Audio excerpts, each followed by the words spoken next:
Bansal news पर महा coverage लगातार जारी है और बात मध्य प्रदेश छत्तीसगढ़ की भी और उसके साथ ही दो बड़े चुनावी राज्यों की भी। बिल्कुल। तो जो है हमारे साथ दो राजनीतिक मेहमान तो लगातार बने हुए हैं और अब हमारे साथ जुड़ गए हैं वरिष्ठ पत्रकार रमेश शर्मा जी। बहुत स्वागत है रमेश जी आपका बंसल न्यूज पर।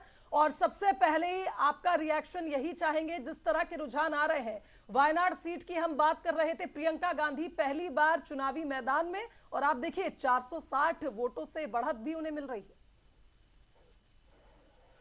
देखिए, वायनाड तो कांग्रेस की परंपरागत सीट ही मानी जा सकती है, क्योंकि राहुल गांधी यहां से जीतते रहे हैं और बहुत सेफ सीट रही है, इसीलिए प्रियंका गांधी वहां से चुनाव लड़ी है, ये भी जानते हैं सभी लोग।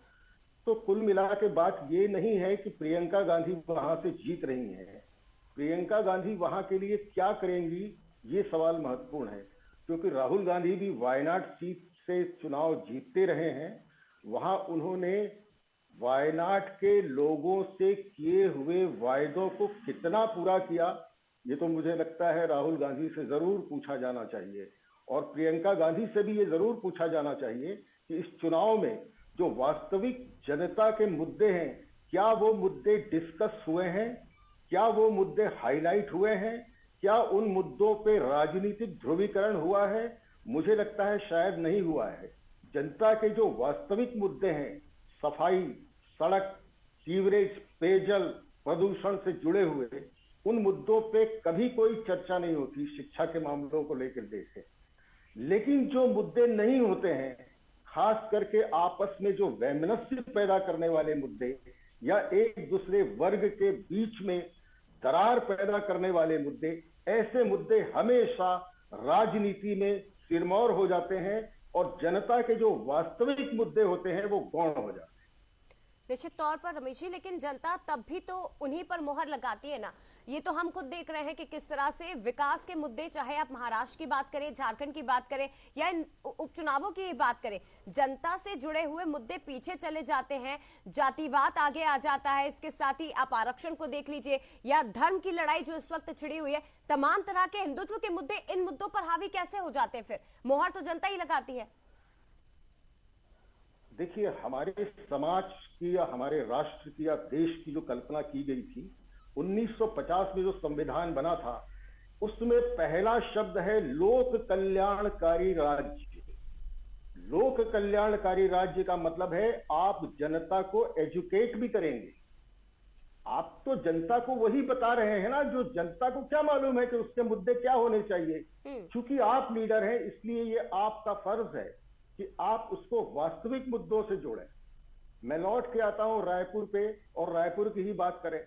रायपुर में पिछले 40 साल से बृजमोहन अग्रवाल जी का जलवा है। नो डाउट उन्होंने बहुत से काम किए हैं और मेरा मानना है कि छत्तीसगढ़ के टॉप 5 लोकप्रिय नेताओं की गिनती की जाए तो बृजमोहन अग्रवाल का नाम भी एक होगा।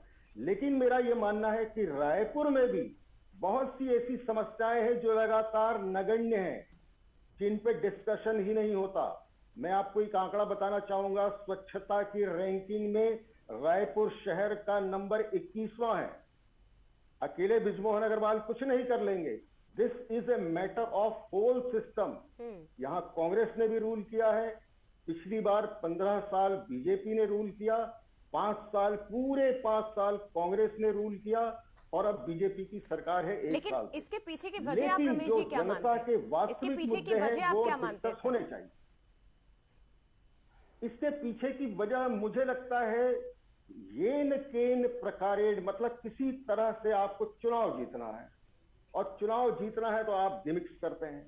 गिमिक्स करते हैं तो फिर एक पार्टी अगर मान लीजिए 10% गिमिक्स करती है तो दूसरी पार्टी 60% गिमिक्स करने लगती है और जनता के जो वास्तविक मुद्दे हैं वो गौण हो जाते हैं।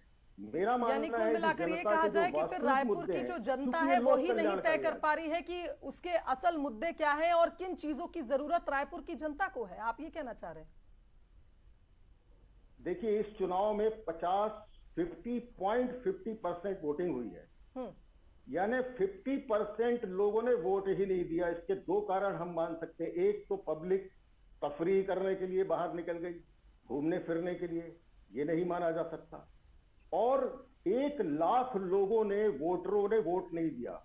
और आप ही खुद अभी एक आंकड़ा पेश कर रही थी कि मुस्लिम समाज के भी लोगों ने वोट नहीं दिया। चलिए ठीक है रमेश जी, आते हैं आपके आपकी बड़ी खबर अब हम बताएंगे हमारे दर्शकों को। आपसे अभी हम बात करेंगे। देखिए, कुल मिलाकर ये कहा जाए कि जिस तरह से लगातार ये बातें हो रही थी कि चुनाव का जो मतदान का जो प्रतिशत है वो एक बहुत बड़ा रोल अदा करता है। इस वक्त की बड़ी खबर आपको बताते हैं।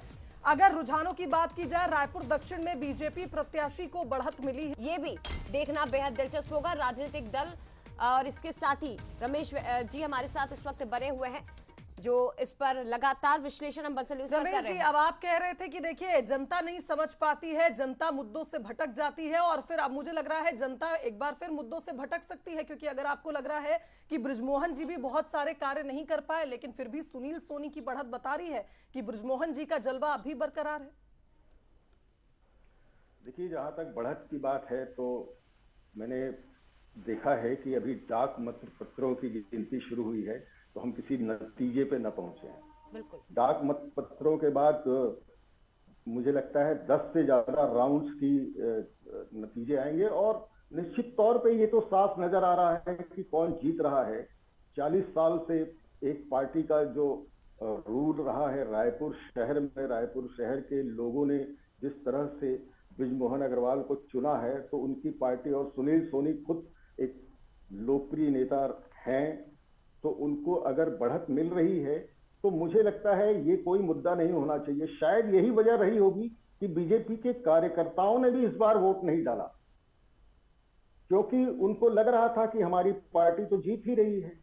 तो मुझे लगता है कि अंतिम नतीजों के आने का इंतजार जरूर करना चाहिए। लेकिन आपने जो जनता की बात की है कि जनता मुद्दों से भटक जाती है, जनता मुद्दों से भटका दी जाती है, और मैं फिर से अपनी बात पे आऊंगा कि लोक कल्याणकारी राज्य जनता की बात तो सबसे पहले आपने शुरू की थी। आपने कहा था कि जनता की भी एक जिम्मेदारी होती है। जब आप मतदान करने जाते हैं तो आपको पता होना चाहिए कि क्या आपके मुद्दे हैं और उसके आधार पर आपको वोट देना चाहिए, लेकिन जनता भ्रमित हो जाती है। ये बात पहले आपने कही थी, इसलिए अब मैंने उस बात को आगे बढ़ाते हुए कहा कि शायद रायपुर की दक्षिण की जनता अभी भी नहीं समझ पा रही मुद्दे, इसलिए शायद सुनील सोनी आगे बढ़ गए।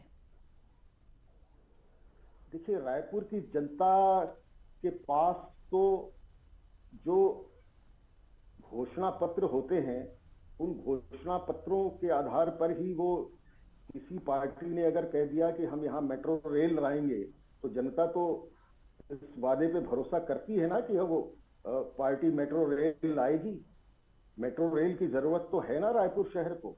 रायपुर शहर में और भी कई चीजों की जरूरत है, जैसे एनसीआर है, नेशनल कैपिटल रीजन दिल्ली, वैसे ही एक आरसीआर की जरूरत है, रायपुर कैपिटल रीजन। रायपुर में दुर्ग से लोग आते हैं, भिलाई से लोग आते हैं, महासमुंद से आते हैं, धमतरी से आते हैं, आसपास के और भी कई शहरों से आते हैं। उनके लिए ट्रांसपोर्टेशन की फास्ट ट्रैक क्या फैसिलिटी है? बिल्कुल, लेकिन जो सवाल आपकी ओर से रमेश जी उठाए गए उसका जवाब हम प्रवीण जी से ही ले लेते हैं, क्योंकि सरकार उनकी है और यहाँ पर क्योंकि जो आपकी ओर से कहा जा रहा है कि जनता मुद्दों से भटकती नहीं है, बल्कि राजनीतिक दल ऐसी बातें उनके सामने रख देते हैं कि वो मुद्दों से भटक जाती है, तो ये भी जरा समझने की जरूरत है। प्रवीण जी, कई बड़ी बातें रमेश जी की ओर से कही गई, जो आपने सुना, कई मुद्दों को उन्होंने गिनाया, खासतौर पर स्वच्छता को लेकर भी।